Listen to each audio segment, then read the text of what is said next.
Wednesday. It's 5 Minute Rehab Day. Happy Wednesday, everyone. This is Taisha Presley, the owner and the founder of Legacy Empowerment Services. We're a mental health private practice located in Charlotte, North Carolina. And I work with adolescents and young adults who have experienced some type of dysfunction and want to rehabilitate their lives. So, Thanksgiving is next week, and it can be a very exciting time for a lot of people, but it can also be a very huge trigger for a lot of us, especially a lot of my clients who come from dysfunctional upbringings and childhoods. And so I wrote this blog 2 years ago, I want to say, and I wanted to just every Thanksgiving I just kind of relook at what I wrote and just kind of repackage it and present it. So I want to just present it today for 5 Minute Rehab. I want to present four to five tips about how to survive the holidays when you probably don't like your family as much as you probably should, huh? Or you just hate them, actually. All right, so tip one is to remember that boundaries are self-care. You really don't have to go to any family gathering, and you don't need a reason to not go, because no is a no, and no is a complete sentence. And so, COVID is here, and so we have a reason to turn down those invitations. But I want you to remember that self-care is saying, no, I don't want to attend any family gathering. No, I'm going to do it the way that I want to do it this year. I'm going to go on a Friendsgiving. They do these things called Friendsgivings now, when your friends get together, because your friends can sometimes become your family as well. So do a Friendsgiving or do a trip. Last year I did a trip, and it was awesome. And so that is a way to survive Thanksgiving in a non-traditional way, when maybe your family is just not your cup of tea, or maybe they are not traditional like all families. And so remembering all families are different, and yours just may be different. Nothing is bad about your family. It's just that it's different. All right. Tip number 2, and I'm reading. Prepare yourself if you choose to go. If you choose to go to your family gathering, prepare yourself mentally ahead of time, because what happens is that you have to prepare yourself what's to come. And so your response style is going to be a lot different if you are grounded before you go. So if you are already on a 10 and you go to your family gathering, then everything is going to make you mad and you're going to flip out because you're already at a 10.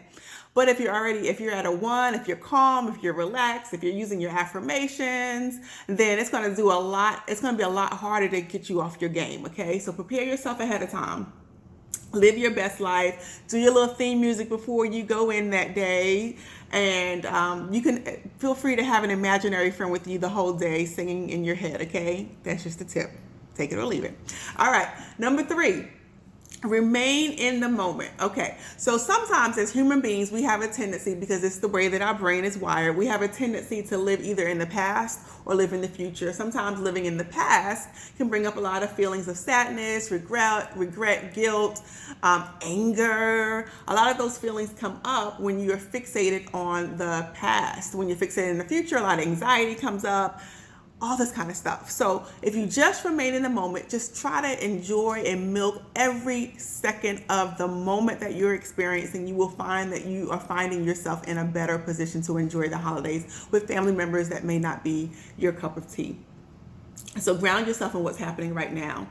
Ground yourself in the fact that you're playing a killer game of spades and you're beating up on some people. That can be very fun in the moment. All right. Number 3. Shift perspectives. So listen, we all have that cousin, uncle, aunt, grandma, mama, whoever that just are not going to get right, who don't want to get right, and who does not care how their behaviors affect anyone else. And we can have the perspective of, oh, I hate them. This is the end of the world. We can keep that perspective, or we can decide to shift and roll with it. And we can just maybe even just have pity on their soul, right? Maybe we can just decide to say, you know what, instead of just having the perspective of anti-them, maybe see it from eyes of grace and compassion. That's what I want to say. And when we see it from the eyes of grace and compassion, at times it can help us to tolerate those moments. Number 4, flip the script. Okay. So another human thing that we do is we tend to have a script that we play in our mind. Like, this is how it's supposed to go. She's going to say this, then I'm going to say this, and then she's going to say this, and then we're going to do this, and this is just how it always goes. And so I don't even want to start. I don't even want to go there. if you flip the script, when you flip the script, you have to be very conscious that you're not allowing how things have gone in the past to control how they're going to go right now, because it doesn't have to be that way. It doesn't have to always be the same. So feel free to respond differently. And sometimes when you respond differently, they respond differently. And that's sometimes how you heal relationships. It's just by making a choice to respond in a different way by flipping the script. All right, last thing. What I want you to remember, that there is no perfect family. Rehabilitating your life means understanding that in light of family dynamics, that people have the opportunity to change, grow, heal, and develop. When you go, before and after, if you choose to go, make sure that you see your therapist before and sometimes after the process, what happened. If anything came up, if anything went through your mind, if anything got you off, make sure that you talk it through with your therapist. And those are my tips for how to survive a dysfunctional family during the holidays. If you have any tips that work for you or that work for someone that you know, I would love for you to share them in the comments. And as always, I will see you next week.